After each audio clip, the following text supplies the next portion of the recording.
ناظرین و ناظرین کرام،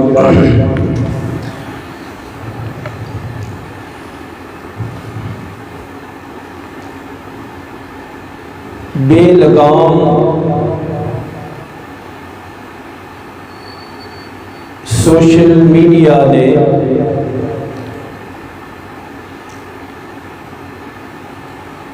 چند برسوں سے ہمارے معاشرے کو بالکل چینج کر دیا ہے۔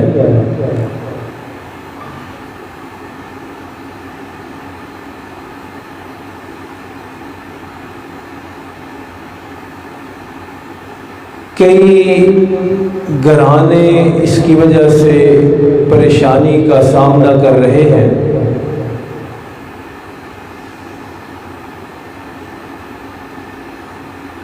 بڑی ہی تکلیف کا سامنا کئی لوگوں کو اس کے ہاتھوں سے ہو چکا ہے۔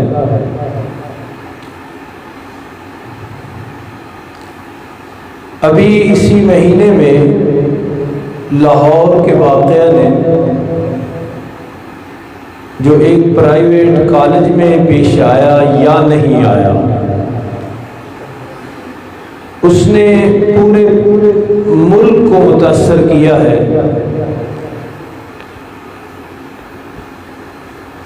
تو اس بے لگام سوشل میڈیا کو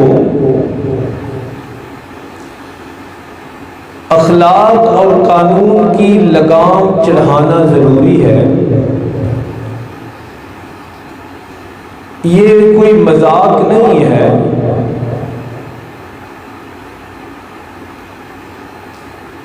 اس کو سدھارنا اور اس کی تربیت کرنا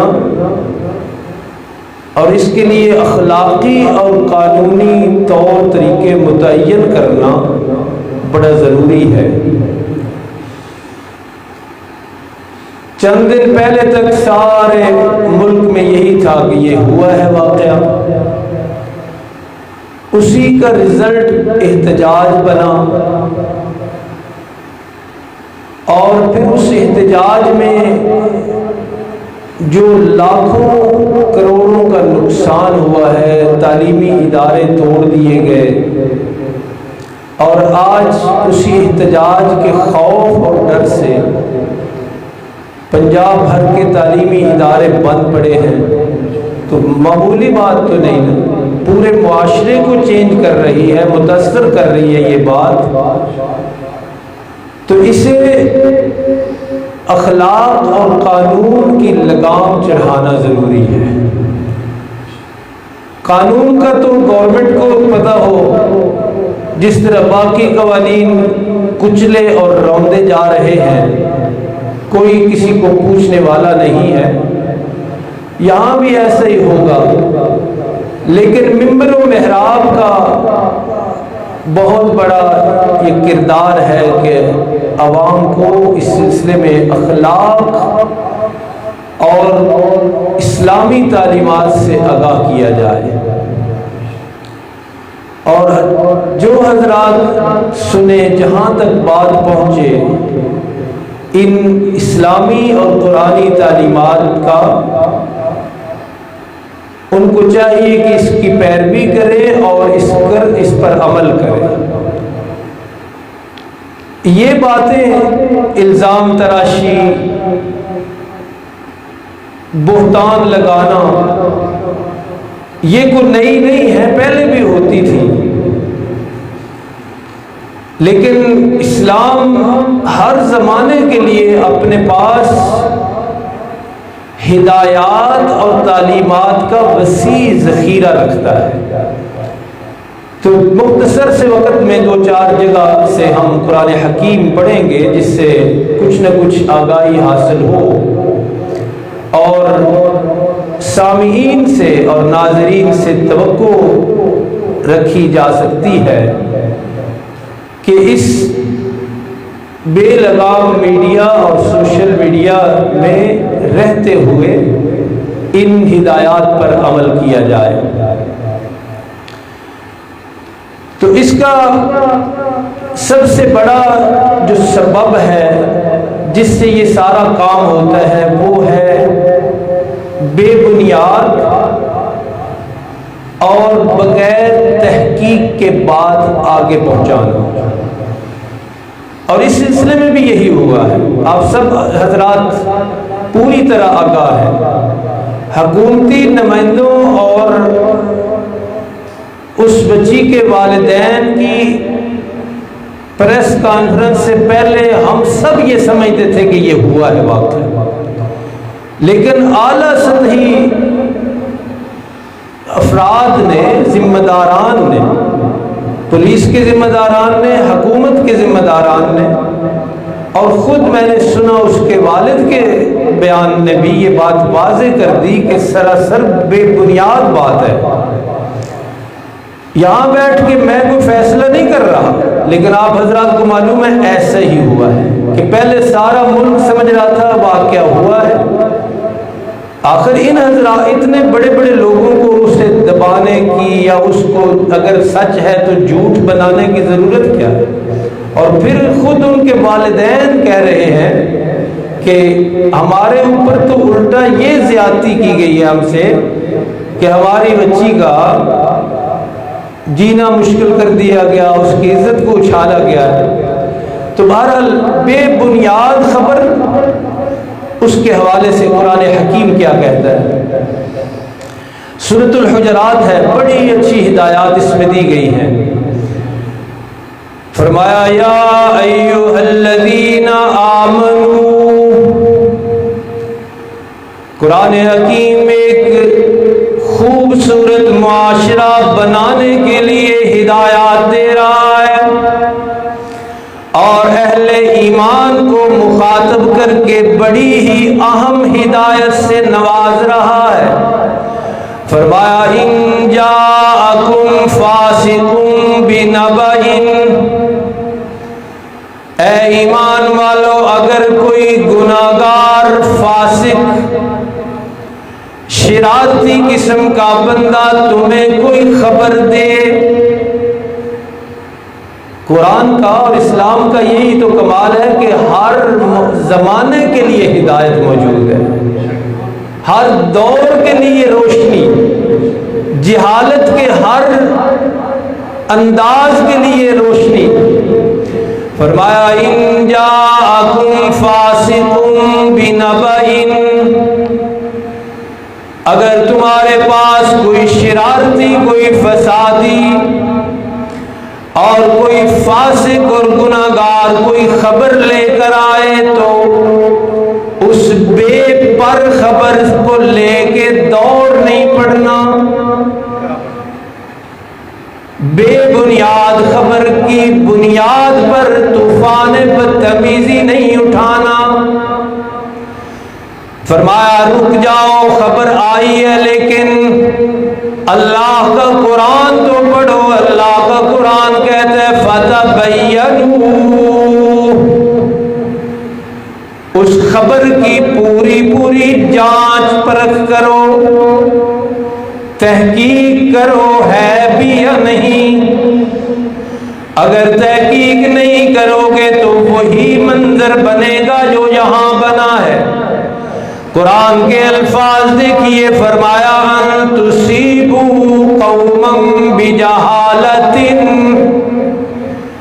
اگر تحقیق نہیں کرو گے، جانچ پرکھ نہیں کرو گے، اسے ہر طرح سے کھنگال نہیں لوگے اور اسی طرح لے کر دوڑ پڑو گے تو یہ ہوگا کہ ان تصیبوا قوما بجہالۃ.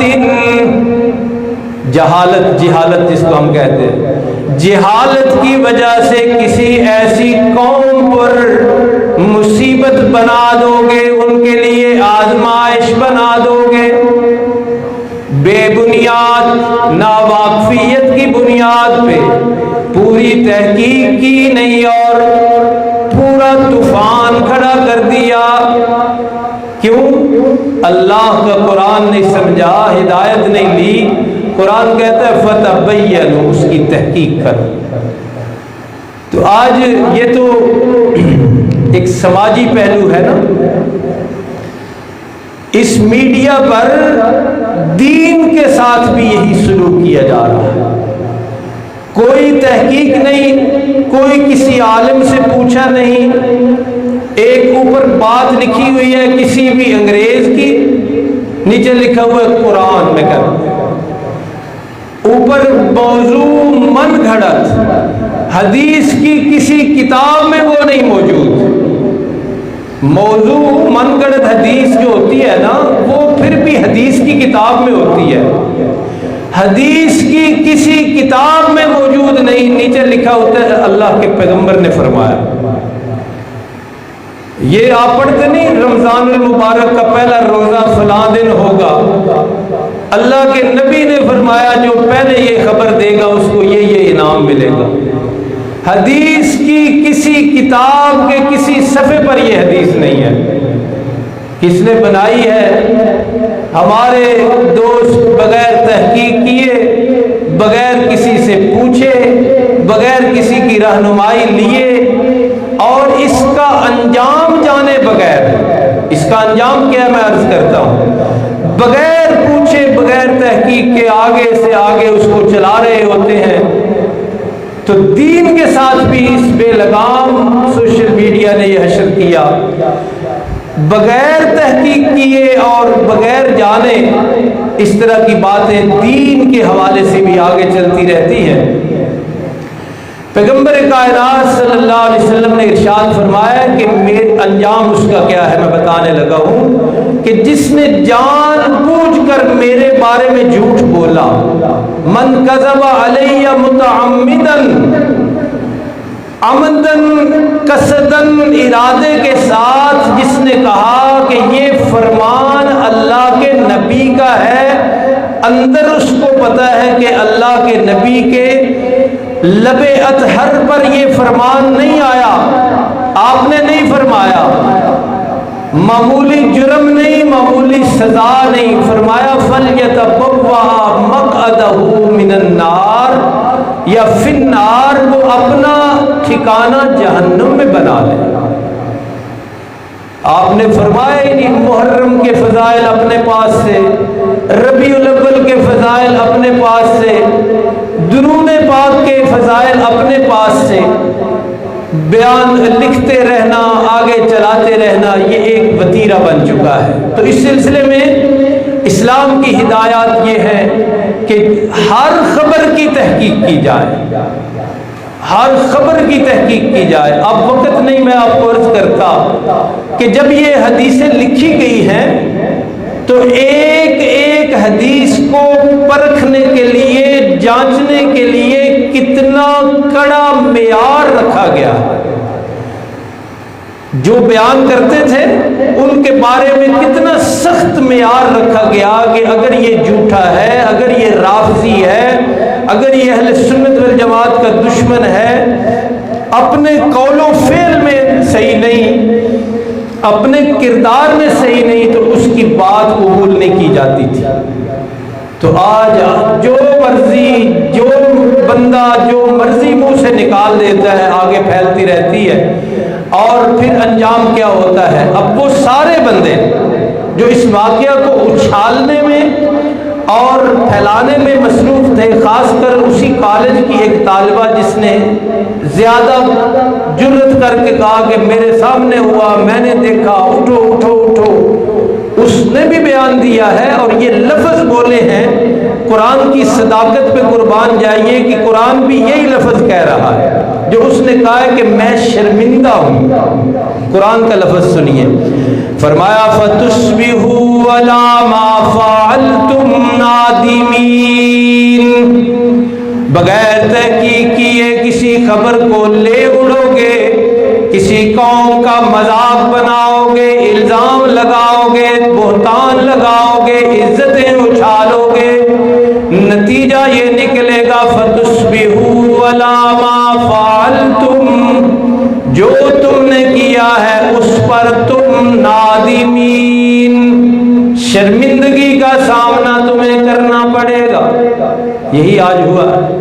تو یہ میں فیصلہ کیے بغیر کہ ہوا ہے واقعہ یا نہیں، جو صورتحال ہے اس حوالے سے قرآن حکیم کی 2-4 باتیں اور آیات آپ کے سامنے رکھ رہا ہوں۔ تو پہلی آیت مبارکہ جو پڑھی ہم نے، اس کا خلاصہ یہ ہے کہ ہر خبر کو آگے پھیلانا شرمندگی کا سبب ہے، قرآن کی مخالفت ہے، اسلامی تعلیمات کے بالکل برخلاف بات ہے۔ اس لیے اگر ایسا کوئی کام ہو بھی، کوئی خبر آتی ہے، تو اسلام یہ ہدایت دیتا ہے کہ اس کے بارے میں مکمل جانچ پرکھ کی جائے۔ اس سے پہلے یہ کام آگے پھیلانا یہ صحیح نہیں۔ اس کا جو ایک واضح رزلٹ نکلتا ہے وہ ہے بہتان لگانا، کسی کی عزت اچھالنا بغیر ثبوت کے۔ تو قرآن حکیم کی کئی آیات ہیں، ایک آیت مبارکہ پڑھیے۔ یہ سورۃ النور ہے۔ اس سورت کا پس منظر یہ ہے کہ ام المومنین سیدہ طیبہ طاہرہ ام المومنین حضرت عائشہ رضی اللہ عنہ کی ذات اطہر پر انگلی اٹھائی گئی تھی، الزام لگایا گیا تھا۔ تو اللہ رب العالمین نے معاشرے کی اصلاح، معاشرے کو صحیح رکھنے کے لیے اس میں بہت سارے قوانین ہمیں بتائے۔ تو یہ بہتان لگانا، الزام لگانا بغیر بنیاد کے، بغیر ثبوت کے کسی کی عزت اچھالنا، قرآن حکیم کیا کہتا ہے؟ فرمایا ان الذین یرمون المحصنات الغافلات المؤمنات، بلا شبہ وہ لوگ جو بہتان لگاتے ہیں، الزام لگاتے ہیں مومن بے خبر اور پاک دامن عورتوں پر، پاک دامن بھی ہے، مومن بھی ہے، بے خبر بھی ہے، اسے پتہ بھی نہیں واقعہ کا، اس پر یہ کام الزام والا، بہتان والا جو لگاتے ہیں، ویسے اس کی شرعی سزا بھی ہے۔ ایک صفحہ پہلے وہ بھی موجود ہے، وہ بھی پڑھ لیتے ہیں۔ پھر یہ اخلاقی، قانونی اور اخلاقی لگام چڑھانا سوشل میڈیا کو، یہ آج کی گزارشات کا خلاصہ ہے۔ تو اخلاقی طور پہ کیا کیا ہونا چاہیے وہ میں عرض کر دوں، لیکن یہاں اسلامی قانون ہے نہیں نا، ورنہ مطلب ہمارے ملک میں، ورنہ قرآن نے اس کام کا قانونی حل بھی رکھا ہوا ہے۔ فرمایا والذین یرمون المحصنات، وہ لوگ جو بے خبر اور پاک دامن عورتوں پر الزام لگاتے ہیں، جھوٹا بہتان لگاتے ہیں، ثم لم یاتوا باربعۃ شہداء، اور پھر ان سے پوچھا جائے کہ تم نے جو الزام لگایا اس کے گواہ لاؤ۔ 4 گواہ لانا ضروری ہے۔ کسی کی عزت اچھالی، کسی پر الزام لگایا، بہتان لگایا، تو 4 گواہ پیش کرنا ضروری ہے۔ لیکن اگر وہ الزام لگا کر گواہ پیش نہیں کر سکتے تو الزام لگانے والے کے لیے سزا ہے، بہتان لگانے والے کے لیے قانونی اسلامی سزا موجود ہے۔ فرمایا فجلدوہم 80 جلدہ، ایسے لوگوں کو 80 کوڑے لگاؤ، 80 کوڑے سزا ہے ان کی۔ ولا تقبلوا لهم شہادة ابدا، اور ایسے بندوں کی گواہی آئندہ کسی معاملے میں قبول نہیں کرنی۔ ایسا بندہ بے اعتبار بندہ، اس کا کوئی اعتبار نہیں، آئندہ بھی اس کا اعتبار اس طرح ختم کرو کہ اس کی کوئی گواہی، کوئی شہادت کسی معاملے میں بھی قبول نہیں کرنی۔ یہ 2 سزائیں اسلامی اور قانونی سزائیں ہیں، لیکن اخلاقی طور پہ قرآن حکیم اصلاح کیسے کرتا ہے؟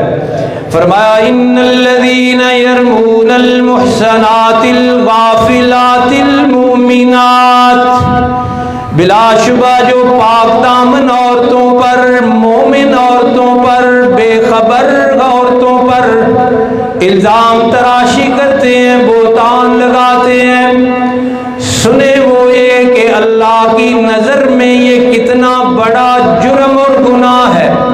رب العالمین کی لا ریب کتاب فرماتی ہے لعنوا فی الدنیا دنیا میں بھی لعنت اور آخرت میں بھی لعنت ہے. یہ لعنتی لوگ ہیں، دنیا میں بھی لعنت، آخرت میں بھی لعنت. اور وَلَهُمْ عَذَابٌ عَظِيمٌ، ان کے لیے بہت بڑا عذاب ہے، اور ان کو اسے کھیل نہیں سمجھنا چاہیے. پگڑی اچھالنا، عزت اچھالنا، اسے مذاق، مشغلہ، ایک سوشل میڈیا کی ایکٹیویٹی نہ سمجھو صرف. فرمایا یوم تشہد علیہم السنتہم، انہیں ایسے عذاب کے سے دوچار ہونا ہے اس دن جس دن ان کی زبانیں ان کے خلاف گواہی دیں گی. دنیا میں ہو سکتا ہے اپنی چلاکی کی وجہ سے پتہ نہ چلنے دیں کہ بات چھوڑی کس نے ہے، اچھالی کس نے ہے اور چلائی کس نے ہے. دنیا میں ہو سکتا ہے ایسا، لیکن اللہ کا قرآن اخلاقی اصلاح کرتا ہے کہ لوگوں ایک دن ایسا آنا ہے، یوم تشہد علیہم السنتہم، یہی زبان جس کے ذریعے دوسرے کی عزت اچھالی ہے، یہی اس کے خلاف گواہی دے گی. آج نہیں نا پتہ چلا، قیامت والے دن یہ بول کے کہے گی میرے ذریعے اس نے یہ کام کیا. وَأَيْدِيهِمْ، اور اس کے ہاتھ، یہ جن سے شیئر کرتا ہے، یہ جن سے بٹن دبا کے آگے بات کو پھیلاتا ہے. وَأَيْدِيهِمْ، ان کے ہاتھ ان کے خلاف گواہی دیں گے. وَأَرْجُلِهِمْ، اور ان کے پاؤں بھی اس دن بولیں گے کہ یہ ہم سے ہمارے ذریعے کیا کیا برائیاں کرتا رہا ہے. تو یہ اخلاقی اور قانونی ہدایات اور تعلیمات آج کے اس جدید دور میں ہمیں دوبارہ سے ان سے روشناس ہونا بھی ضروری ہے، ان کو جاننا بھی ضروری ہے. اس سلسلے میں دو پہلو اور بھی ہیں. ایک پردے کا ہے کہ اس طرح کے واقعات جنم کیوں لیتے ہیں، وہ الگ موضوع ہے تفصیلی، لیکن ایک جملہ یہ عرض کر دوں کہ یہ اللہ کی اسلامی قرآنی تعلیمات بنانے کا بھی ایک سبب ہے. وہ بھی سبب ہے ان واقعات کہ پردے کو اس معاشرے نے مذاق بنایا، نافرمانی کی حدیں کراس کر دی. پردہ فرض ہے، جیسے نماز فرض، جیسے روزہ فرض، جیسے زکوٰۃ فرض، اسی طرح پردہ فرض ہے. کوئی گنجائش، کوئی رعایت نہیں ہے. اس تعلیمات کو پسے پشت ڈالنے کی وجہ سے بھی یہ واقعات جنم لیتے ہیں. یہ بھی ایک الگ موضوع تھا. اور دوسرا اہم موضوع اس سلسلے میں جس پر غور کرنا ہے پوری قوم کو، وہ ہے ملی جلی تعلیم. یہ کو ایجوکیشن، مخلوط تعلیم، لڑکیوں اور لڑکوں کو ایک جگہ بٹھا کے پڑھانا، ان واقعات کا اگر یہ ہیں بھی تو ایک سبب یہ بھی ہے. اس پہ بھی غور و فکر کرنا چاہیے، انفرادی طور پہ بھی، اجتماعی طور پہ بھی. ہر بندے کا فرض ہے کہ جہاں جہاں پردے والا حکم اس سے لاگو ہو سکتا ہے وہ لاگو کرے، اور اس کو بالکل اگنور نہ کرے، اس کو نظر انداز نہ کرے، ورنہ معاشرہ ابتر سے ابتر ہوتا جائے گا. ممبر و محراب سے دو ٹوک لفظوں میں یہ بتایا جا رہا ہے کہ پردے کے حکم کی خلاف ورزی ایسے واقعات کا سبب بنتی رہے گی.